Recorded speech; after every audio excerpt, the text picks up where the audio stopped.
Toute cette semaine, c'est Willy Barrois, le chef d'UB à Belleville, qui nous régale. On s'occupe de la première recette de cette semaine. Il est parti donc sur un amuse-bouche caviar d'aubergine et œufs.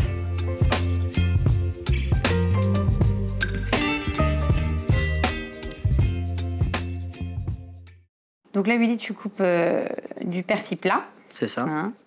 Donc ça, c'est le persil. Il va arriver, enfin voilà, en gros, il va permettre d'assaisonner quoi?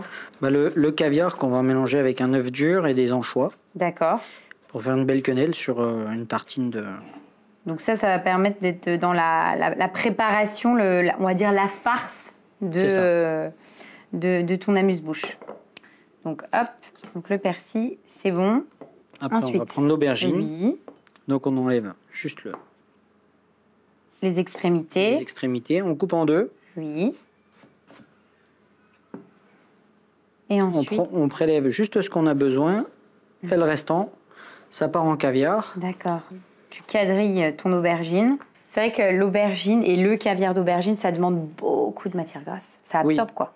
Bah, c'est une éponge. Donc, donc là, c'est huile d'olive? Huile d'olive. D'accord. Donc tu en mets sur ton aubergine.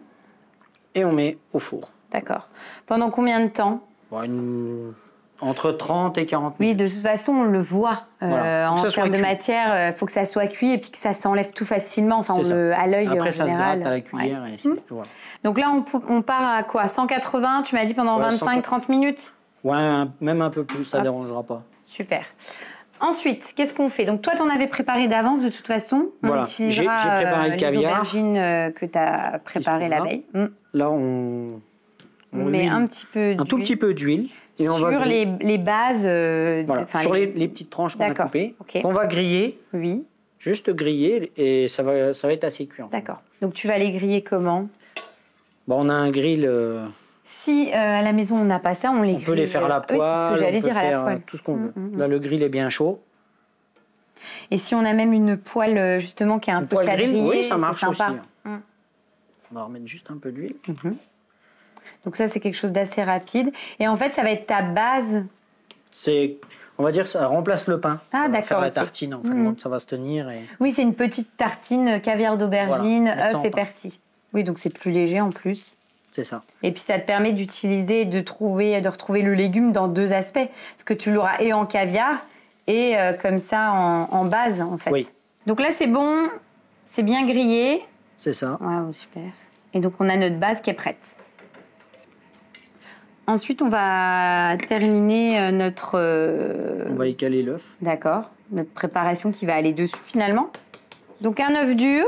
Oui. Là. Et ensuite... Donc, ça, c'est bon. Hop, je te le mets là. Voilà. Là, on l'écrase. Donc, tu le passes au tamis pour avoir vraiment quelque chose de tout... De tout fin. De tout fin, d'accord. Et tu prends l'intégralité de l'œuf. De l'œuf, oui. Bah, tout est bon dans l'œuf. Bah, tout à fait. Après, on va rajouter juste un tout petit peu d'anchois pour donner un peu de peps. D'accord. Et puis le caviar d'aubergine. Ah, super. Voilà. Donc on va prendre le caviar. Oui, donc tu récupères ton caviar d'aubergine que tu avais préparé en amont. Bon, et puis ça, en général, le caviar, c'est vrai que ça se prélève, ça vient tout seul, quoi. Et après, on le coupe. D'accord. Oui, l'idée, c'est d'avoir quelque chose d'assez fin. Mais tu veux quand même qu'on retrouve un peu de mâche? Un petit peu, un tout petit peu. Bon, on a déjà la mâche avec la première... Oui, avec la base de l'aubergine, quoi. C'est ça. Donc, tu haches ton caviar. On voit, on laisse quand même un peu de morceaux. On va être bon. Et ensuite, tu mélanges. On met tout ensemble. Avec l'œuf et le persil. Les anchois. Les anchois, alors, si on n'aime pas, on n'est pas obligé d'en mettre. Oui, toi, tu rajoutes, c'est la petite touche qui te permet de mettre du peps. Alors, si on n'est pas fan, tu me conseilles quoi? On peut remplacer ça par quoi? On peut mettre des olives, on peut mettre les olives marinées, des trucs comme ça. Ça marche aussi, des capres. Ah oui, des capres, ça peut être sympa. Oui, en gros, tout ce qui est un peu méditerranéen et qui peut rapporter une petite touche de peps. De peps, c'est ce qu'on recherche. Et donc là, on mélange ensemble. On mélange le tout. Vous voyez, ça fait une pâte, une belle pâte. Oui, hop, hop. Donc les 3 petites assiettes pour la mise en bouche. Et on dresse. Donc tu mets ton aubergine grillée. Voilà. Alors, elle peut être froide ou là, bon... Elle est tiède. Un peu tiède. On se fait une petite quenelle avec notre préparation. L'avantage d'avoir utilisé l'aubergine, c'est qu'on la retrouve en caviar et en base, et ça te permet de ne pas mettre du pain, parce que tout de suite, le pain, c'est plus bourratif. Quand tu commences, alors c'est bon, c'est gourmand, mais quand tu commences à t'en manger plusieurs, ça. Dans un menu dégustation, après... On n'arrive pas à finir. C'est ça, t'es au bout. Et donc, tu termines avec une petite feuille de persil que tu as séchée, hein, c'est ça? C'est ça. Tu as fait comment? Une petite casserole d'eau qu'on fait chauffer. Oui. On met notre poêle au-dessus. Avec le persil dessus? On a mis un tout petit peu d'huile d'olive avant. Très léger, on met le d'accord. persil et on fait chauffer, on fait tomber le persil en fin de compte. Il va devenir translucide et après on laisse sécher tranquillement. C'est juste pour la déco. Eh ben top. Et voilà. Eh ben on va goûter. On y va, on goûte. On y va. On prend avec la cuillère? Bah oui. Non, mais moi je vais prendre à la main, non? Non, regarde, moi je prends comme ça, je prends comme une tartine, quoi. C'est top parce qu'effectivement, tu as vraiment le goût du grillé qui fait penser au pain toasté, d'ailleurs. Et le mariage avec l'œuf, l'aubergine, c'est vraiment très très bon. Et j'aime beaucoup cette recette parce que les amuse-bouches, on en voit, etc. Dans plein de recettes. C'est la première fois qu'on fait ce mariage-là, œuf, persil et aubergine. Ça fonctionne bien et ça change, tu vois. C'est plutôt original. Donc, bien, bravo, chef. Merci. On passe à la recette suivante? Oui. On fait quoi? On fait une langoustine avec un chutney de concombre, gingembre et ail. Donc, on commence par quoi? Oui. Alors, on a blanchi de l'ail, Oui. du gingembre, on blanchit 3 fois. D'accord. On va réaliser le caramel pour le chutney. Ok. Donc, on passe sur le chaud? Oui. Donc, un peu un de sucre. caramel de cuisinier. Voilà. Donc, à l'œil. Pour un chutney, de toute façon, la base, c'est toujours le caramel. Caramel et après on déglace au vinaigre. D'accord. Là, on va mettre l'ail et le gingembre parce qu'il y a de l'eau Oui. dedans, vu qu'on l'a blanchi. Mhm. Et après, on va mettre un peu de vinaigre et à la fin, on mettra le concombre en julienne qu'on a taillé. D'accord. Il faut Et surtout donc, qu'il tu ne soit vas- pas noir. D'accord. Et là, tu ajoutes donc de l'ail. De l'ail râpé Oui. Le Et gingembre. ton gingembre. en julienne, blanchi, pareil, 3 fois.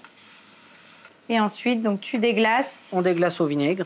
Donc, vinaigre de miel. Un petit peu. Une fois qu'il n'y a plus de vinaigre, on met le gingembre, on met le concombre. D'accord. pardon. Ça va recracher un peu d'eau. Et une fois qu'il n'y a plus d'eau, c'est fini. D'accord. Ah oui, donc c'est hyper rapide en fait. Oui. Finalement, le C'est- plus long, c'est le fait d'avoir blanchi les... De préparations. blanchir et une fois qu'on va mettre le concombre recrache beaucoup d'eau. Ah oui, donc c'est Donc, le temps que tout voilà. s'évapore finalement. Donc on en a fait en amont pour... Oui, on prendra et on utilisera celui-ci. Donc là, on laisse de côté, hein, t'en as préparé d'avance et donc ça donne ça. C'est ça. Ok, et nous, on va utiliser celui-ci. Celui-là, il est prêt à l'emploi. Pendant ce temps, qu'est-ce qu'on fait? On va faire, pour cacher le chutney pour le dressage, on va faire des tagliatelles de concombre. D'accord. Et ben c'est parti. Donc mandoline. Mandoline, le concombre assez long. Oui. Et donc, et l'idée, c'est vraiment faire une tagliatelle. Et on va faire un petit... Comme un maquis, en gros, c'est ça? C'est ça, sauf qu'on va le blanchir un tout petit peu pour qu'il soit plus souple. D'accord. Et il va devenir translucide, en fin de compte, le concombre. Et au-dessus, on va mettre Un petit chapeau. un petit chapeau pour cacher vraiment le concombre, Ça marche. le Donc, chutney.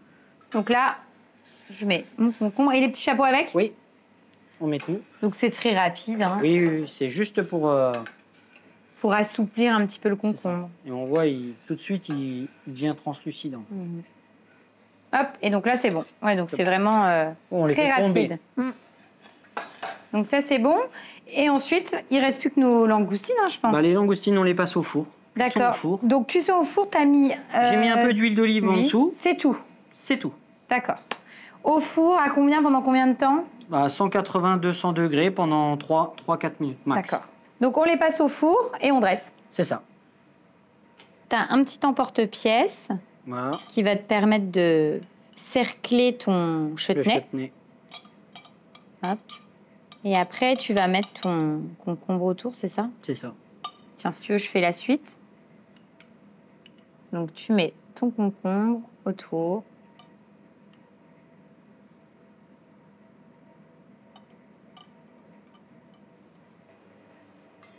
Là, elles sont Ouais, elles sont toutes... juste cuites. Ah ouais. Hop. Et après, Donc, tu places ta langoustine. Donc, que t'as... Vraiment, on est sur une cuisson très rapide. Hein. oui, ils sont pas colorés, juste vraiment Oui, pour pas qu'elle soit sèche, en fait. Hein, C'est ça. Qu'elle garde bien... le côté moelleux. Qu'elle soit moelleuse. Parce que si on cuit trop une langoustine, c'est tout cotonneux, tout... Oui, puis ça reste un super beau produit. C'est un produit que t'aimes bien, toi, la langoustine. Bah, c'est le produit de saison. Hein. C'est...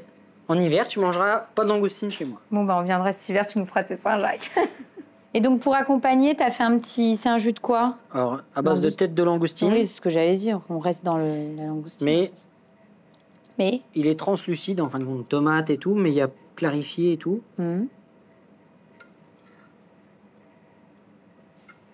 Et maintenant, on n'a plus qu'à goûter. Oui. On y va, on goûte? Et on y va. Bon, bah, l'idée, c'est de prendre un petit peu de tout, je pense.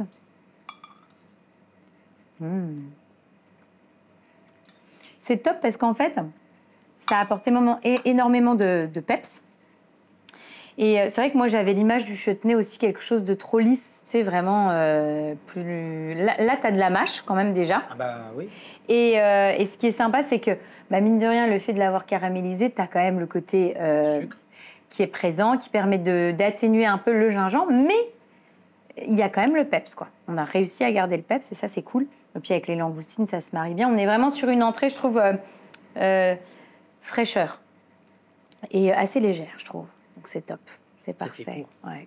C'est léger, c'est gourmand et c'est bon. On fait quoi ensuite? Alors après, on fait une truite avec du céleri et une huile d'herbe, persil et céleri. Donc là, on va lever les filets de la truite.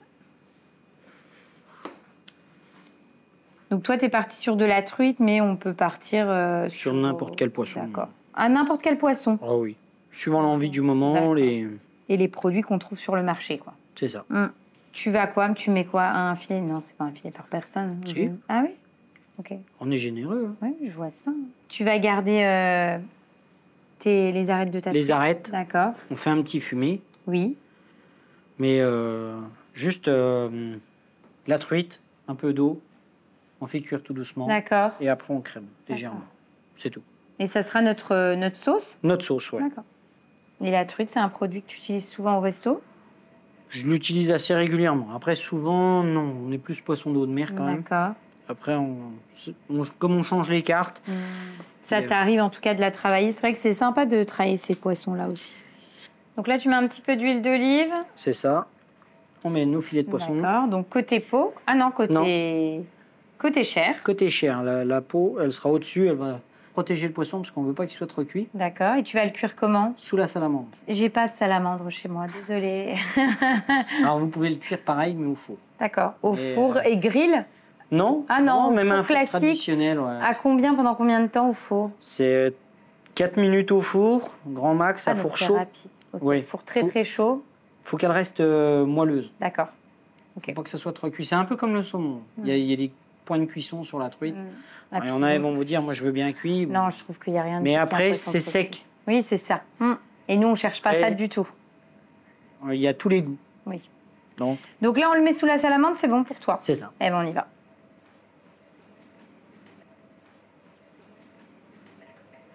Et voilà. Ensuite, qu'est-ce qu'on fait, Willy? On va couper le céleri. Oui. Donc là, tu as pris ta branche. Hein. Branche de céleri épluchée. Oui.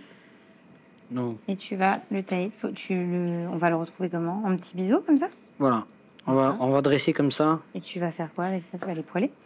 Les blanchir. Ah, ok, juste les blanchir. Juste les blanchir et après, comme là, on va faire un trait de... On peut jouer comme ça. D'accord, c'est de la petite déco. C'est de la petite déco. Mais qui apporte quand même du croquant. C'est ça. C'est ça, tu veux un peu de mâche. Il n'y aura pas de croquant sur l'assiette, sinon. Donc. D'accord. On va juste ramener, mais on le blanchit. Ça va blanchir 2 minutes max. D'accord. Je le prends, on le blanchit alors. Hop. Je le mets dedans. Et c'est bon. Et c'est tout. Ensuite, qu'est-ce qu'on fait? Ensuite, on s'occupe du céleri. Oui. Donc, céleri que tu as préparé, que tu as cuit dans de l'eau. Dans de l'eau, oui. Et là, on va le mixer, c'est ça? Oui, pour avoir une purée. D'accord. On va rajouter un peu de crème s'il faut, juste. Oui. Donc, tu vas d'abord le mixer, voir ce que ça donne en texture, et après, tu rajoutes, si besoin, de la crème. C'est ça. Donc, tu veux quelque chose de très, très lisse et très fin. Le plus lisse, oui. Le plus lisse possible. On va rajouter juste un peu de crème. D'accord. C'est vraiment pour apporter un petit peu de douceur. Hop là, on est bon. Ah ben voilà. nickel. Nickel. Donc ça, c'est bon. On a notre purée qui est prête. les céleris qui sont sortis de l'eau. D'accord. Et là, on va dresser avec la truite. Eh ben super, on la sort du four, on dresse et on goûte. Donc on met notre purée de céleri dans l'emporte-pièce. Hop là. Tu veux que je fasse les suivantes? Allez. Cadeau. Ensuite, donc tu rajoutes un petit peu de sel. Fleur de sel. Fleur de sel donc sur les truites. Et donc tu mets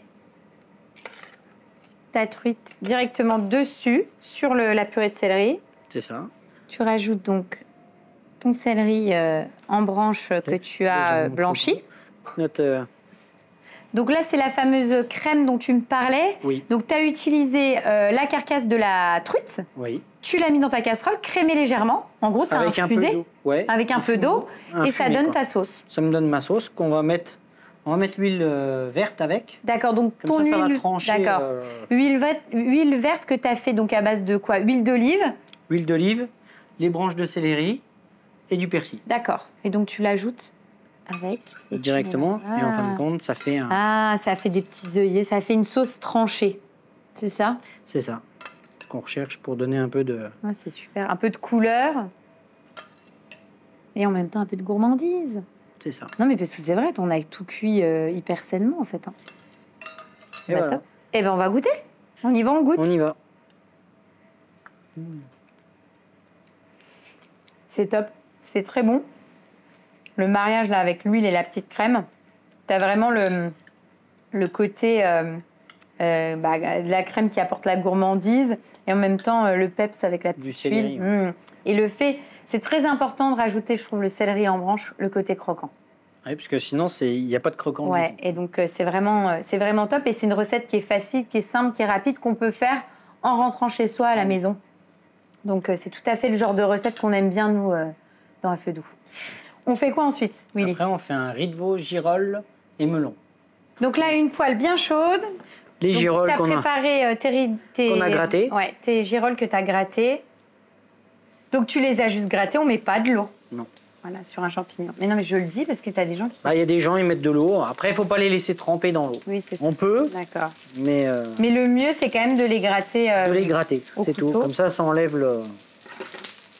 Donc tu vas simplement les poêler, voilà, sans pas d'échalote, rien de particulier. Nature, parce qu'avec le melon... Tu veux vraiment le produit, juste la girole. C'est ça, la girole. Et là, on va s'occuper du riz de veau. Oui. En attendant. D'accord. Donc en attendant, donc un riz de veau que tu as déjà blanchi. J'ai blanchi, on va enlever juste un petit peu les petites peaux là qui restent. Qui sont pas très agréables quand on les mange. Donc quand tu dis j'ai blanchi, tu as fait quoi exactement? Des par eau froide. Oui. Et on les cuit 5 à 6 minutes dans l'eau bouillante, une fois que ça bout. D'accord. Tout simplement. Et après, on le laisse refroidir. Et ça donne ça? Ça donne ça. Donc, vous voyez, tu retires finalement voilà, les petites peaux les petites peaux qui restent dessus, là. Alors, après, il en reste toujours un petit peu, mais il ne faut pas... Oui, il faut enlever le plus gros. D'accord. Parce que si on s'amuse à tout enlever, après, on n'a plus rien du riz de veau. Alors moi, je le conseille, c'est de blanchir la veille. Oui. On le met dans un bac avec de l'eau au frigo. Et le lendemain, on voit bien la peau. Ah, ça s'enlève, ouais, ça s'enlève plus facilement. Que de le faire accru. Il y en a, ils le font accru. Alors après, chacun... Oui, en tout cas, toi, tu me conseilles d'utiliser cette technique-là, quoi. C'est plus simple. Ça marche. Et là, on va le lancer en cuisson. Donc. Oui, donc là, tu as pris une casserole. Une casserole. Tu as laissé chauffer. C'est ça. Et là, on va mettre les riz de veau dedans. Tu veux vraiment, et te la laisser chauffer, voilà. Matière grasse, tu voulais vraiment que ça soit bien saisi. Bien chaud. Bien chaud pour bien le saisir. On fait bien chauffer, on laisse un petit peu comme ça cuire gentiment. D'accord. Et après, on va mettre du beurre. Pour l'arroser. Pour l'arroser, pour le nourrir. Donc là, vu que c'est bien chaud, vous voyez, ça va attendre un petit peu. Si je mets le beurre tout de suite, ça va brûler. D'accord. Donc on attend. On attend. Ça baisse un petit peu. C'est ça, en cuisson. Et donc là, tu ajoutes le beurre. C'est ça. C'est 4 noisettes, hein, c'est pas une... Ah oui, c'est une bonne noisette. Parce qu'après, on arrose, donc oui, il faut de la masse. D'ailleurs, bah voilà, en gros, pour vraiment avoir une bonne cuisson d'un riz de veau, c'est ça, quoi. C'est ça. C'est avoir un beurre noisette qui va nourrir ton riz de veau, quoi. C'est ça. Le secret, finalement, c'est 2 éléments. C'est d'abord le saisir un bon coup et ensuite le nourrir. C'est ça. En fin de compte, il va être croustillant autour, moi le hacker. Alors après, il y en a, ils aiment... que croustillant, donc on le coupe, on le tranche et on le colore dans le même esprit, mais sauf en petits morceaux. Et là, hop. Et là, on commence à arroser. Et là, tu vas arroser pendant combien de temps à peu près? 10 bonnes minutes quand même. D'accord. Faut que ça croustille, oui, on va le retourner. Bah, il faut le temps que la chaleur elle rentre à cœur. C'est surtout ça, parce qu'il est cuit à l'eau au départ. Oui, tout à fait. Oui, il faut le remettre en température. C'est ça. Parce que là, finalement, on va arroser. Et après, il nous restera quoi? Le melon? Le melon. Ah, c'est des recettes rapides et... Et tu as prévu une sauce pour accompagner ça? Oui, on a un jus brun, un jus de veau. D'accord. Avec les parures des girolles. Donc j'ai gratté toutes les girolles. On a fait suer une petite échalote. Il y a un peu de baie de genièvre et un tout petit peu de clou de girofle. Et on a fait tout revenir ensemble avec de l'huile d'olive et après de l'eau. Et ça te permet d'avoir un jus. Ça fait un consommé et après on fait un jus. Pour accompagner ta recette. Et quand ça mousse comme ça, c'est qu'on a la bonne température pour le beurre. Et il brûle pas. Donc on laisse le riz de veau tranquillement terminer la cuisson. Oui. Et puis on s'occupe du melon? Oui. Alors on va faire deux. Qu'est-ce que tu as prévu avec le melon? Il y aura du cru et du cuit. D'accord. Comment tu as eu cette idée de te dire, tiens, je vais mettre du melon Ça se marie bien avec les girolles. D'accord. Et les girolles se marient bien avec le riz de veau. Donc... en tout cas, c'est une première pour nous d'avoir une association comme ça, champignons, melon et riz de veau. Alors, il y a un petit bout qu'on va poêler, qu'on va snacker à la plancha avec de l'huile d'olive, tout simplement. Alors, faut pas que ce soit trop cuit, parce que sinon, ça devient cotonneux, ça devient tout mou. En fait, tu fais un aller-retour, quoi. C'est ça. Saisis à la plancha. Et après, on va pas s'embêter, on le coupe en deux. Oui. Donc tu le vides. On vide le melon, tout simplement. D'accord. Après, on va prendre la mandoline et on fait assez fin.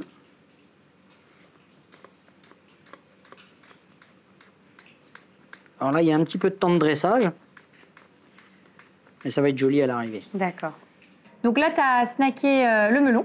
Oui. Et on dresse. On dresse. Donc recto verso. Hein. Oui, des deux côtés, il faut qu'il soit chaud. On va mettre les girolles. Donc là, hop, tu les mets autour. Et puis elles ont pris une belle coloration, tes girolles.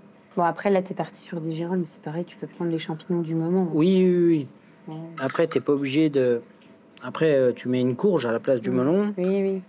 Bon, après, je t'avoue, le melon, c'est vraiment le truc qui est un peu...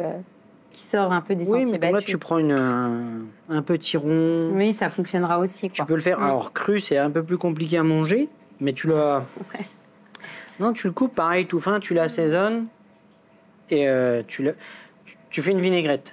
Tu t'arriveras à le manger. Mais il faut qu'il soit tout fin. Et donc là, c'est la phase un peu plus... Un peu plus délicate. On va mettre nos melons. Hop là. Oui, l'idée, c'est de les coincer dans les girolles. C'est ça. Et ensuite, donc... Notre riz de veau. Waouh. Qui ont une coloration. Waouh.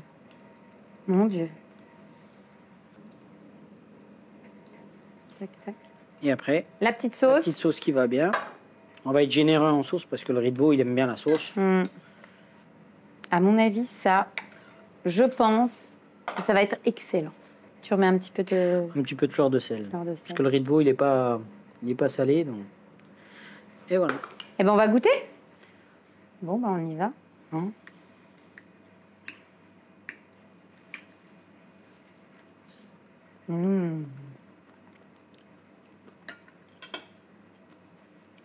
C'est divin. Bah déjà, ta sauce, elle est excellente. On sent vraiment bien le champignon, c'est vraiment top. Le riz de veau est comme j'aime, c'est-à-dire vraiment croustillant à l'extérieur et fondant dedans. Et en fait, ce que j'aime beaucoup, c'est que le riz de veau, ça reste quand même quelque chose d'assez riche, etc. Ouais. L'association avec le melon, ça donne vraiment un coup de fraîcheur, en fait. Tu vois, ça le... Ouais, exactement. Ça l'adoucit et ça fonctionne très, très bien. C'est vraiment très bon. J'aurais pas osé. Eh ben, tu vois, ça marche et ça marche vraiment bien. Bah oui. On va terminer cette semaine avec un dessert. Oui. On fait quoi? Avec une meringue, framboise et une crème montée pistache chocolat blanc. Donc, on va commencer par dresser, parce que tu as presque tout préparé. Oui. Mais c'est une recette, on prépare tout d'avance et on dresse au dernier moment. C'est ça. C'est le principe. Tu vas quand même tout nous expliquer sur les pesées, etc. Alors, on commence par quoi? Dis-moi. On va travailler dans l'ordre, on va commencer par les meringues. D'accord. Donc voilà. Donc des Voilà la meringues. meringue. Alors ta recette de meringue. On met 100 g de blanc d'œuf, Oui, 200 g de sucre. d'accord. On fait chauffer à 30 degrés Mhm. et après on met au batteur. Et D'accord. après on poche. Alors on peut pocher C'est comme dans la on forme veut, qu'on voilà, veut. d'accord. Il n'y a pas de... C'est pas défini. Mhm. Donc ça, et après on met en étuve. Donc nous on le met dans l'étuve une nuit. D'accord. L'étuve elle est à 40 degrés, Ok. 40-50 degrés max. Nous, à la maison, on peut les mettre au four. Au four, mais c'est 1 heure à 80-90. Ça marche. Si vous arrivez à descendre en dessous de 100, c'est le top. Sinon elles D'accord. vont un peu jaunir, c'est tout. C'est le seul inconvénient. Ça marche. Donc là, tu vas mettre en premier lieu... Un coulis de framboise. D'accord, donc voilà, tout simplement. Coulis de framboise.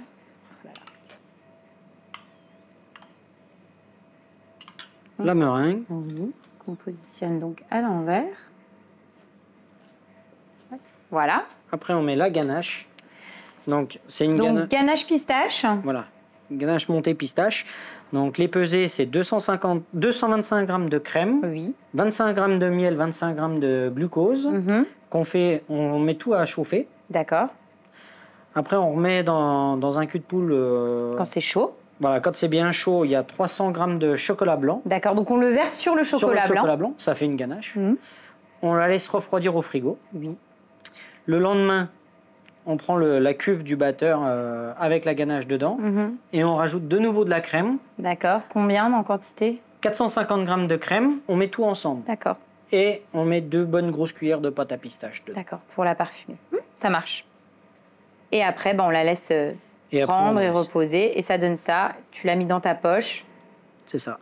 Bon, là, de toute façon, on est sur une valeur sûre. Est-ce que, pistache framboise, est-ce qu'on peut utiliser cette même recette avec autre chose? Là, tu Oui. pars sur pistache, mais on peut la... Bah, c'est suivant la saison. D'accord. On peut mettre des pêches, D'accord. on peut mettre de l'abricot, on peut mettre un peu tout ce qu'on veut, même des... Alors peut-être pas la pomme, Mhm. parce que pistache, pomme, c'est pas ce Non, qui se marie le mieux, mais on peut se faire plaisir. Avec un peu tous les... Même exotiques, ça marche bien. Et ensuite, Et ensuite, on va ranger les pistaches, les framboises. les framboises qu'on va couper. T'as juste en- la framboise fraîche. Oui, puis la framboise, ça reste fragile. S'il y en a qui sont un peu abîmés, on peut les réserver, les garder pour le coulis, quoi. Oui. C'est ça. L'idée, c'est vraiment de prendre les plus belles. Oui, pour le Je décor. te les oui. coupe. Alors, c'est vrai que utiliser comme ça des framboises, jusqu'à quel moment on en a des framboises? Parce que, on en a toute l'année, mais on les utilise pas toute l'année. Non. Hein. Bah, jusqu'au premier gelé, enfin. Une fois qu'ils gèlent, ça donne plus sur les pieds. Alors, c'est D'accord. remontantes, hein. Il y en a qui n'aiment pas. Ils sont moins grosses, mais ils sont souvent plus parfumés. Donc voilà. Et ensuite, tu rajoutes donc une boule de glace. Une boule de glace. Et donc là, tu es sur une glace à la framboise? Sorbet framboise. Sorbet framboise. Donc, glace maison Oui. que tu as fait. Mais bon, ça se fait très bien aussi à la sorbetière si on n'a pas... Oui, bon, après. Oui, et puis maintenant, avec certaines marques, tu es capable de faire du sorbet, tu vois, un mixeur et des fruits glacés. Et voilà. Eh bien, super. Eh bien, on va les goûter. On va se goûter ce dessert. Bon, on y va. On y va. Hop.